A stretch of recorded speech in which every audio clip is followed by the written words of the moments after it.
¿Cuántas veces el Puerto Rosales abasteció al Belgrano? El 30 de abril se le pasa, a la mañana se le pasa de vuelta al Piedrabuena, que se completa, al Buchar, también que se le hace suministro de combustible, y después de eso a las 4 de la tarde, por ahí, se le empieza a abastecer al Belgrano. ¿El abastecer qué era? El suministrar. ¿Cómo es el proceso? Es decir, se pasaba a una velocidad de 13, 14 nudos, los dos barcos navegando. Se tiran unas guías primero, unos cables de acero, después con eso se pasan otros cables de acero y después se pasa la manguera y después se empieza a bombear. Una vez que se conecta, se empieza a mandar el combustible de un barco al otro.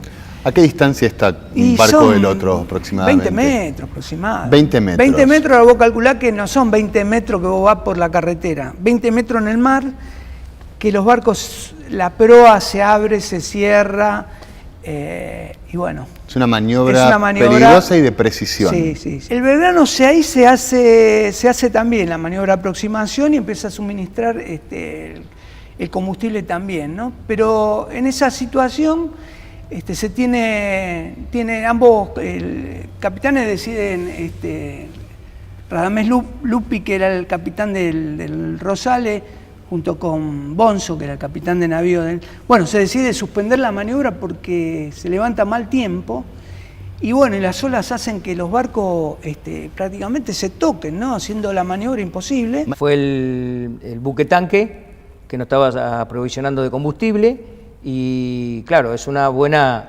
oportunidad para hacer un ataque, como diría, volteás dos pájaros de un solo tiro. Y bueno, sonó la alarma y bueno, la actitud de los barcos son a separarse y abrirse. Una maniobra muy Una complicada. maniobra para que, bueno, que se decidan por uno o por otro. Bueno, y de esa maniobra me acuerdo que sin previa orden los comandantes han dicho, hay una alarma, abramos no, y me acuerdo que saltaron las mangueras y ese petróleo crudo, después no tuvo como 2 días no, pero todo el día limpiando ese petróleo de las cubiertas. Y al ratito salen 28 millones de colimba, de marineros, con estopas, limpiando toda la cubierta, ¿no? Esa es una cosa que hoy a veces me despierto y la tengo en la mente, ¿no? Es decir, todos esos chicos que están ahí limpiando la cubierta. Que vos viste. Que yo lo vi, que no sé si se habrán salvado, ¿no? Y es un poco cuando veo mi vida y le agradezco a Dios y cuando veo... ¿Por qué ellos no tuvieron la misma posibilidad que yo de tener una familia o que se le haya cortado la vida? ¿Viste? Eso cuando te diferencias la vida de la muerte. Y a las 16 horas, cuando fue el primer impacto. El primer impacto, yo estaba de guardia en la torre número 1, en la torre número 2, perdón. ¿Cómo se sintió?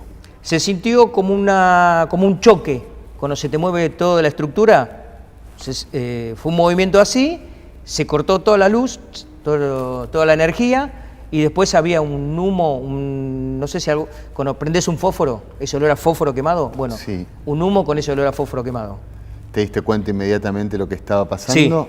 Sí. Primero dudé, dije, bueno, reventé una caldera porque la explosión se escuchó movimiento y se escuchaba de gente que decía, explotó una caldera, no estamos bombardeando, pero no, bombardeando no, fue el submarino, fue el torpedo. ¿Y cuando llega el segundo impacto? Pero fueron diferencia de 10 segundos. 10 segundos. 10 segundos. Fue uno, pum, y al rato el otro. El que hizo más efecto fue el segundo. Fueron 3 torpedos los que nos tiraron. Uno no nos dio, y el primero pegó en la proa, que le robó 15 metros de proa, y el otro, el fatal, fue en la sala de máquinas. Se corta la luz. ¿Qué escuchabas? Olías a quemado. Se olía a quemado y después, bueno, oscuridad total, escuchaba las voces que decían la salida, entonces bueno, gracias a esas clases de abandono que tuvimos, que donde nos sabíamos ya los puestos de salida a la cubierta principal, bueno, a ciegas llegué hasta una salida con otra gente que me habría cruzado en esos pasillos y bueno, a salir a cubierta principal. Y cuando llegás a cubierta principal, ¿qué ves? Gente herida que va saliendo, la mayoría es gente quemada, porque la explosión de los 323 caídos del Belgrano, 300 quedaron abajo, quedaron en las máquinas, no pudieron salir. Y después 23 sí, hubo cuerpos recuperados. Y bueno, la mayoría era gente quemada, que la onda expansiva la quemó. Bueno, saliendo gente, ayudábamos a salir a los heridos y estuvimos 20 minutos más o menos esperando lo que determinara el comando. Se determina abandonar la nave. Se determina abandonar la nave. Nosotros ya entrevistamos a 2 argentinos que estuvieron en el Belgrano. Sabemos cómo se abandona la nave, que se tira la balsa y que uno tiene que saltar a la balsa, tiene que calcular la ola y la balsa. ¿Cómo hacían con los heridos? Yo, por el lugar que estuve, por ejemplo, había un muchacho que estaba quemado íntegro, te digo, estaba vestido con supuestamente, estaba vestido con un pantalón, una camisa, y en ese momento cuando lo sacaron estaba desnudo. La onda expansiva le pulverizó la ropa. Nada, estaba todo quemado y no se lo podía tocar, porque cuando lo tocabas te quedabas con piel en la mano. Bueno, entonces con sábanas lo atamos, hicimos un nudo y con una soga fuimos bajándolo como si fuera un bebé. ¿Tenías una balsa asignada? Sí, tenía una balsa asignada, que era la balsa número 1, es una balsa para 20 personas. Bueno, cuando hicimos el abandono, a esa balsa llegamos 14. Faltaban 6, que sinceramente no me acuerdo quiénes eran. Y el encargado de la balsa, a los 10 minutos de estar en la balsa y ver que no venía más nadie, dio la orden para que nos abriéramos. Cortamos una soga, un cabo donde estábamos atados a la estructura del barco y bueno, cuando nos empezamos a abrir, una ola nos cachetea, nos levanta y nos hace pegar donde había pegado el torpedo en la proa. Entonces la balsa se clavó entre esos hierros y se reventó y nos caímos todos al agua. ¿Temperatura del agua? Hasta donde yo tengo entendido son 6 grados, que no llega a punto de congelamiento por el movimiento, porque si yo estuviera quietito... ¿Y la combinación del agua con la adrenalina que debían tener encima era, sentías frío? No, adelante, hay que salvar la vida. Nada, y bueno, caímos al agua y yo lo que atiné, es abrirte del buque y habré nadado 2 metros y me subí a una balsa donde habían 2 tripulantes que ellos al tirarse del barco se les corta la soga y entonces se abría sola la balsa con ellos 2 solos. Bueno, me agarré de la balsa, me subieron y ahí estuvimos las 28 horas naufragando los 3 solos. Preparamos máquina en 15 minutos, 20 y salimos. Salimos, indudablemente no salíamos a abastecer a nadie, salíamos a buscar sobrevivientes. Después yo leí por ahí en algunos libros que sí, efectivamente íbamos a ir a buscar sobrevivientes, porque estábamos relativamente cerca.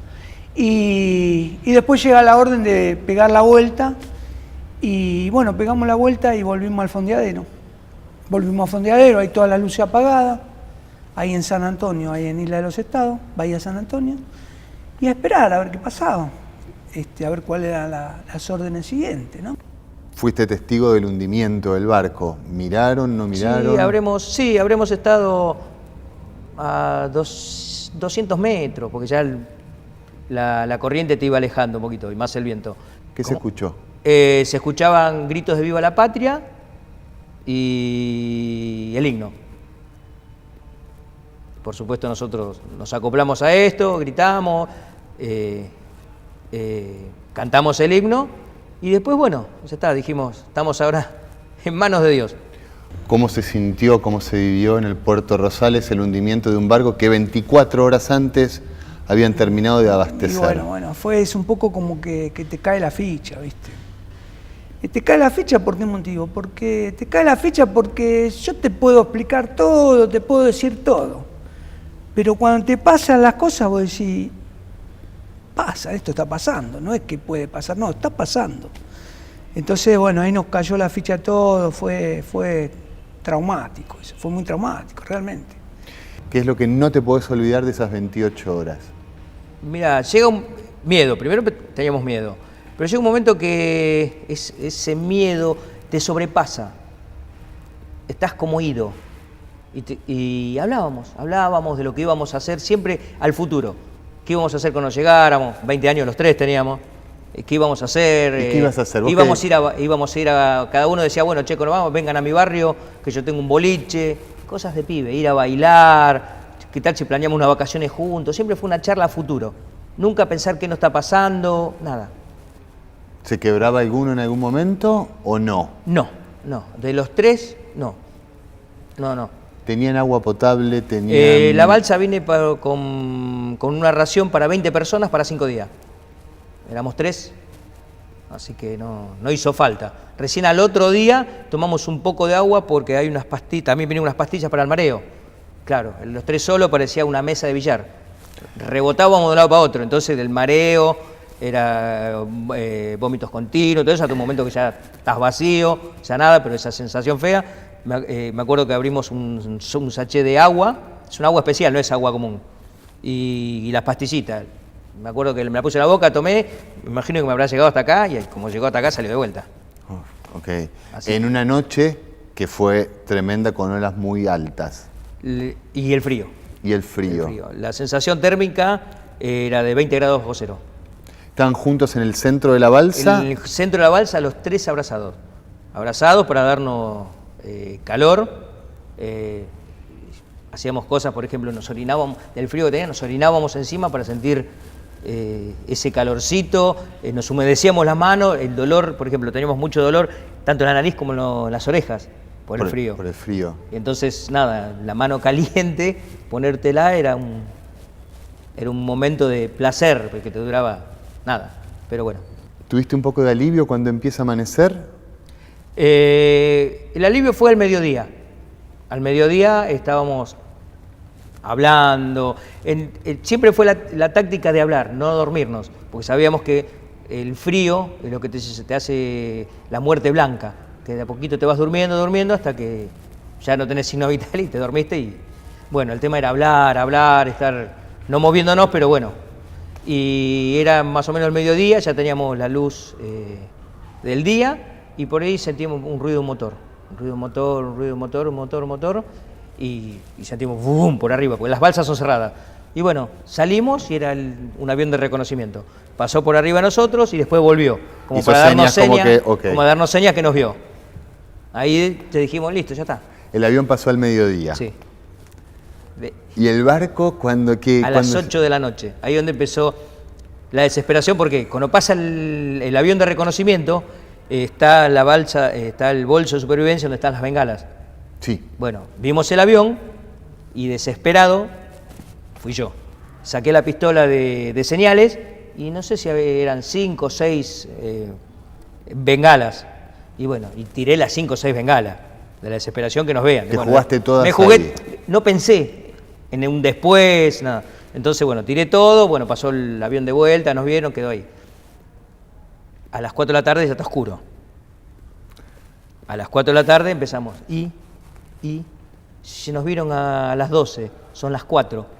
¿Qué pasa? Y se puso oscuro y nada. Y ahí sí un poquito. ¿Te criticaste por lo de las bengalas o no había tiempo, sinceramente, No, porque no pensé en lo que había hecho. Estábamos en que nos vieron, pero no nos vinieron a rescatar. Y en un momento ya serían 19 y algo. Estábamos adentro así haciendo lo nuestro, que era hablar, y vemos un haz de luz. No escuchamos ruido, no, vimos un haz de luz que pega en el techo, en la lona de la carpa. Y entonces ahí salimos y vemos por allá un haz de luz como que está buscando. Y en un momento queda el haz de luz arriba de nosotros, listo, ya nos viene. No sabíamos cómo hacer para llamarlos. Ahí sí dije, no hay más bengala, ¿qué hacemos? Entonces se le ocurrió a uno la linterna. Entonces, ¿qué pasa? Nosotros sacamos la linterna y le hacíamos señales con la linterna y ellos con esa señal se fueron guiando y se acercaron a nosotros.